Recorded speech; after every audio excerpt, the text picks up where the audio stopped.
And thanks for joining us. For 2 years, secret documents leaked by former national security contractor Edward Snowden have yielded a steady stream of news reports about U.S. government spying on terrorism suspects, foreign leaders, and American citizens. Now another chapter has been revealed: how telecommunications giant AT&T demonstrated a, quote, extreme willingness to help the NSA. An article jointly published by the New York Times and the investigative nonprofit ProPublica reports AT&T forwarded 1 million emails a day to the NSA, handed over 1 billion cell phone records a day to the NSA, and assisted the NSA in wiretapping internet lines at the United Nations headquarters. This is according to documents provided by Snowden, who remains in Russia to avoid U.S. prosecution for espionage. Joining me now to discuss this is reporter Jeff Larson from ProPublica. You and a few of your colleagues at ProPublica and the Times published this. So how did you prove that this partnership exists? Well, it was a long slog trying to prove that Fairview was AT&T, right? We went through the documents with a fine-tooth comb, looking for things like internal acronyms that AT&T used. We also combed FCC reports trying to find the cable landings that corresponded to the Fairview program. And Fairview was this sort of code name that you hadn't figured out that was AT&T. Exactly, and it's been out before. There's been sort of mentions on Brazilian TV about Fairview, but no one had put 2 and 2 together and actually put it together. So starting in February, we looked through all the documents trying to prove this partnership. And what we were struck by is that it's an extremely close partnership. AT&T engineers work hand in hand with the NSA to enable spying, and in many cases, the AT&T actually does the filtering on behalf of the NSA in their own facilities. So they're not actually just handing all the information, they're sorting it out before it goes to the NSA. Right, but it's a large portion of it. So when you talk about the cell phone records that you mentioned, for example, those cell phone records are pretty bulky, and they include domestic ones. This is sort of, in 2013, it came out that Verizon was handing out them. But the U.S. government had always sort of said that it was only landline and not cell phone records. So what's new here is these cell phone records that AT&T is handing over. And the idea that 1 million emails a day to the NSA, I mean, how do you sort through that, and where do they get access to that? Is that people just using AT&T.com email? No. So it's actually not AT&T.com email, it's the internet backbone itself. So AT&T provides the big pipes of the internet for much of the internet. And they also provide those big pipes to corporate partners that AT&T has. So, you know, places like at Level 3 or Comcast, if you have a home internet, it largely will go over AT&T networks at some point when it transits the United States. Largely what the NSA is, because it's a foreign intelligence agency, they're interested to foreign emails. So a large portion of that will be people outside of the United States. And that's not necessarily covered by United States law. That's fair game as far as the NSA is concerned. And when you look through these PowerPoints, you actually see instructions from the NSA to behave nicely that when they go into AT&T offices. Right. They say this is a collaborative relationship.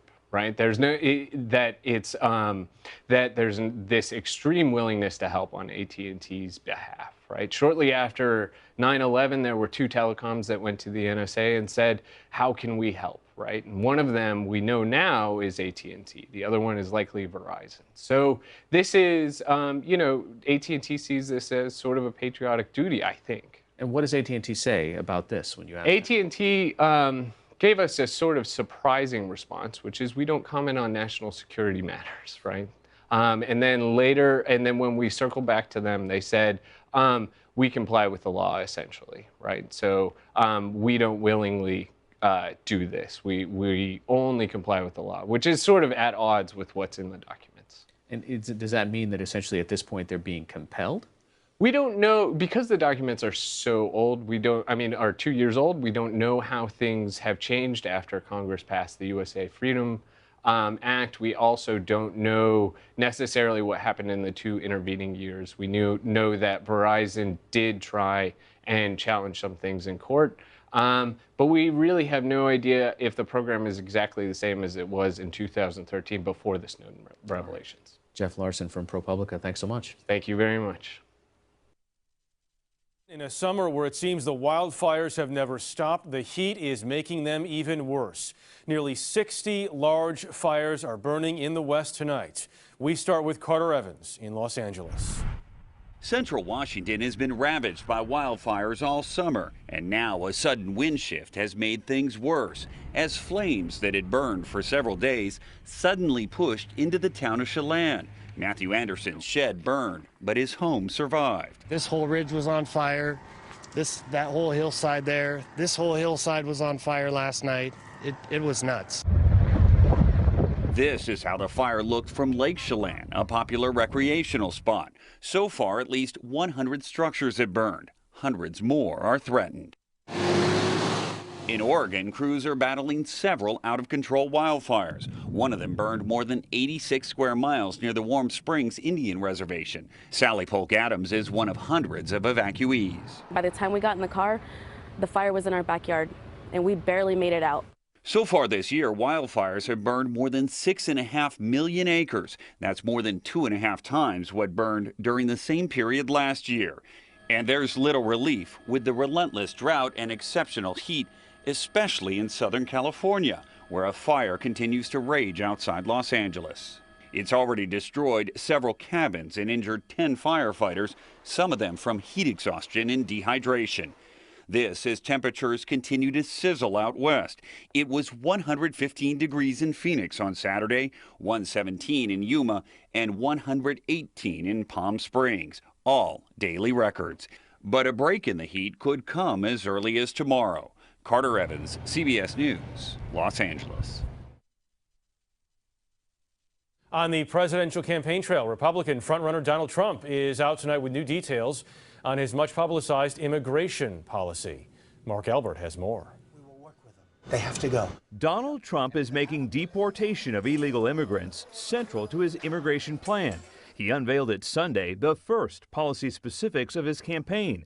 The plan also would rescind President Obama's executive actions deferring some removals, and automatic citizenship for children of illegals, build a wall on the Mexican border and get Mexico to pay for it, and triple the number of immigration agents. Trump also said he would be okay sending ground troops to fight ISIS and would not scrap the nuclear deal with Iran. But he told NBC, I would police that contract so tough that they don't have a chance. Trump continued his unrelenting attacks on one-time frontrunner Jeb Bush. He's made so many flubs, I don't even understand it. The Trump barrage and Bush's recent debate performance may be taking a toll. Bush lost the most support in a national Fox News poll out today, down 6 points, now behind Ted Cruz, who's in third.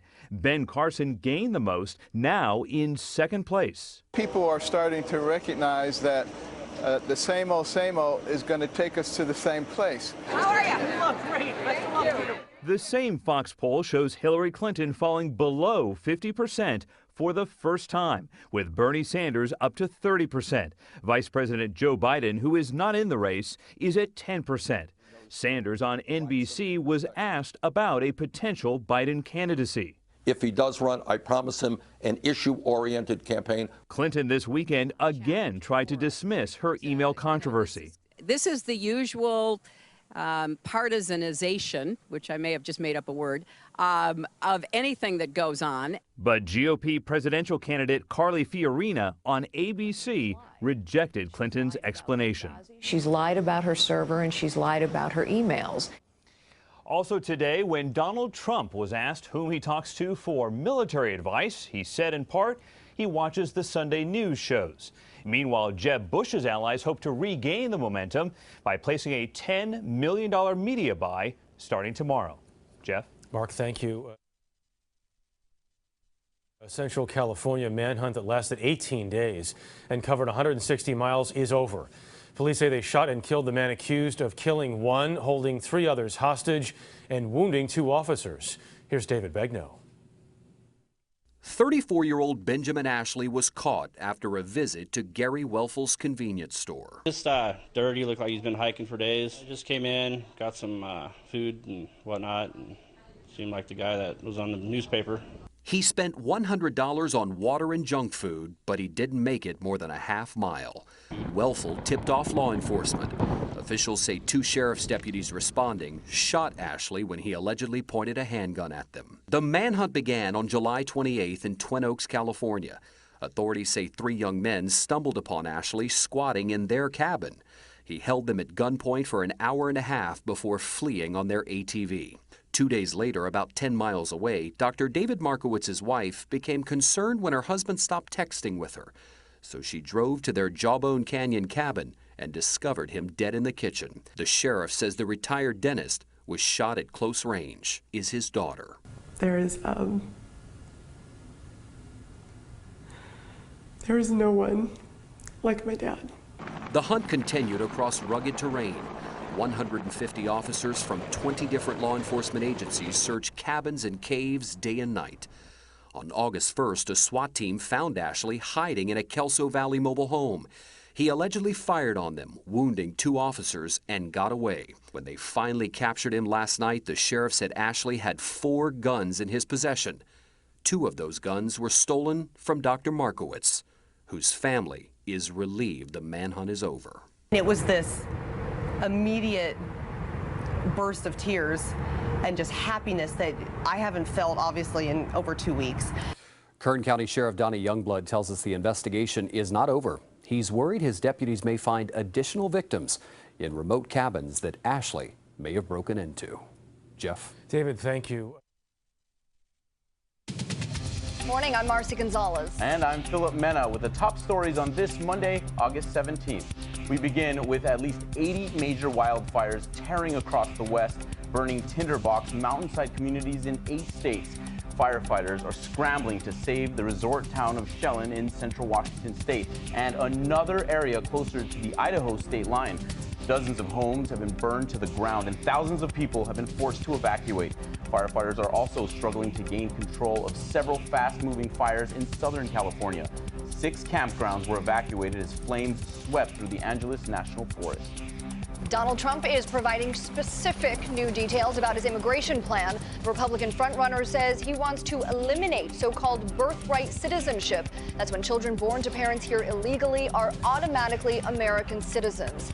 And Trump said he'll force Mexico to foot the bill for a border wall by steeply hiking fees on U.S. visas for Mexicans. He wants to triple the number of immigration officers by eliminating tax credit payments to immigrant families living illegally in the U.S. Golfer Jason Day wakes up this morning with a new line on his resume that many didn't think would ever be there. Major tournament winner. The 27-year-old Australian was in tears on the 18th green yesterday before tapping in a putt to seal his PGA Championship victory. Day finished at an amazing 20 under par, the first player to ever win a major with that low of a score. Jordan Spieth, golf's new #1 player, finished second. And finally, let's give some recognition this morning to a guy who really seems like he might be one of the best bosses in the country. This is Jeff Glover. He's run a Chick-fil-A restaurant in Austin, Texas for 15 years. Well, the place is open after a major remodeling, which took 5 months. Well, during that time, Glover paid his entire staff, all 50 of them. Not only did everyone get paid during the remodeling, Glover gave all the employees a $1 per hour raise just for sticking with the operation.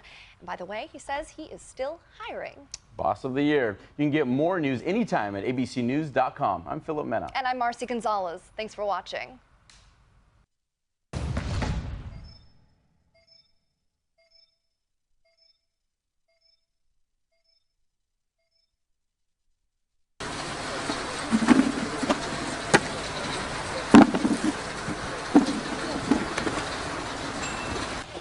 Я не могу так на это смотреть.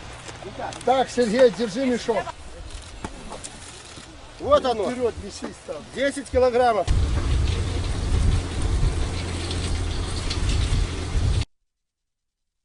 Вон, одна мина упала. Вот тут.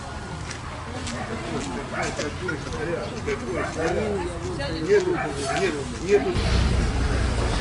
Вот 6 машин осталось. 2. Да, Вика. И...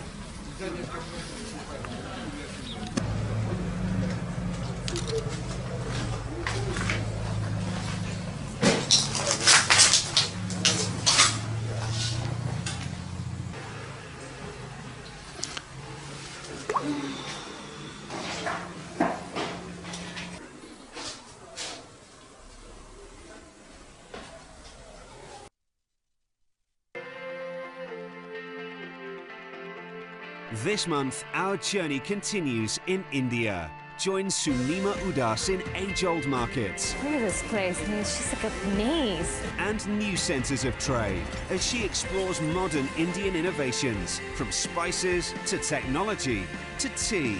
Along this ancient route, the Silk Road, past, present and future. Thursday on CNN. Donald Trump keeps soaring, landing at the top of a new Fox News poll, while winning support from 1 in 4 Republican primary voters. Trump isn't the only one climbing. Rounding at the top tier of the anti-establishment crowd, neurosurgeon Ben Carson, drawing 12% support, and Texas Senator Ted Cruz with 10%.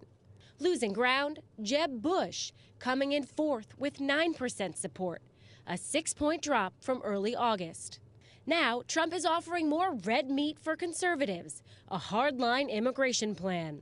Saying on NBC's Meet the Press, he even supports deporting children brought to the U.S. illegally, a step further than some of his GOP rivals. You're going to split up families. Chuck, you're going to deport children. Chuck, no, we're going to keep the families together. We have to keep the families together. But you're going to keep them together out. But they have to go. Trump's 6-page proposal calls for an end to birthright citizenship, a provision enshrined in the Constitution that grants citizenship to those born in the U.S. It puts stricter limits on legal immigration and pushes penalties on Mexico if they refuse to fund a wall along the border. But for most of the weekend, the spotlight wasn't on policy, but retail politics at the Iowa State Fair. Yeah! Thank you. Jeb Bush, looking to boost his sagging poll numbers, spent 4 hours there, sampling pork chops and practicing his fast pitch. Meanwhile, his super PAC is pitching in, spending $10 million on ads in the early states. As for Trump, it was a claustrophobic, chaotic spin through the fairgrounds. Let's get a picture with everybody real fast. Complete with a free ride for the kids on his $7 million chopper. The fact that your faith guides you, and specifically it guided you on your decision to accept Medicaid dollars. You talk about the fact that when you die, you're not going to be asked at the pearly gates if you cut enough government spending, but did you help people who need it most? Beyond Medicaid domestically, where else does that principle guide you and your policy? Well, I think it relates to, like early childhood education, poor kids, people who were in prison, giving them a chance to get their lives back if they want to earn their way there. But let me say that the Medicaid decision was not, I didn't read a Bible to decide that. I knew that, number one, we would save money by taking people out of prison and letting them get a job where they could become a taxpayer. So we save money over the long run by this. But secondly, there's a morality of why would we want to lock a schizophrenic or a bipolar person in a prison cell? That's not what America is. I don't read a Bible to figure out what I think, but I have a heart for people who, and look, I don't question anybody else's, but I just have a heart for people who have been disabled or disadvantaged, and I care about them. You talk about the social safety net in a way that a lot of Republicans don't. You sound like a Democrat sometimes. I think Republicans allowed themselves to be put in a box. Like, if I care about people, like some lady whispered to me when I walked out of the town hall, she says, "Thanks for caring about people." And she's like whispering like that's, no. To me, conservatism is giving everybody a chance to be able to be successful. That's the way Reagan was. I mean, that's common sense. Out of control flames spreading, already burning over 1 million acres across 8 states. A growing wildfire crisis fueled by erratic winds, lightning, and soaring temperatures. We are not out of the woods yet. Over 100 large wildfires are burning uncontained. It's just awful. This is the worst in all my life. Officials invoking the nation's highest fire alert level. It's really upsetting. You don't want to see anybody lose their homes. Resources are stretched thin as thousands of firefighters are working overtime, some battling conditions exacerbated by California's historic drought. Every resource that you can think of is on short demand in this country right now. Over 1,000 residents warned to flee the infernos. It's pretty unimaginable. There's no preparing for this. Some barely escaping the flames. This whole ridge was on fire.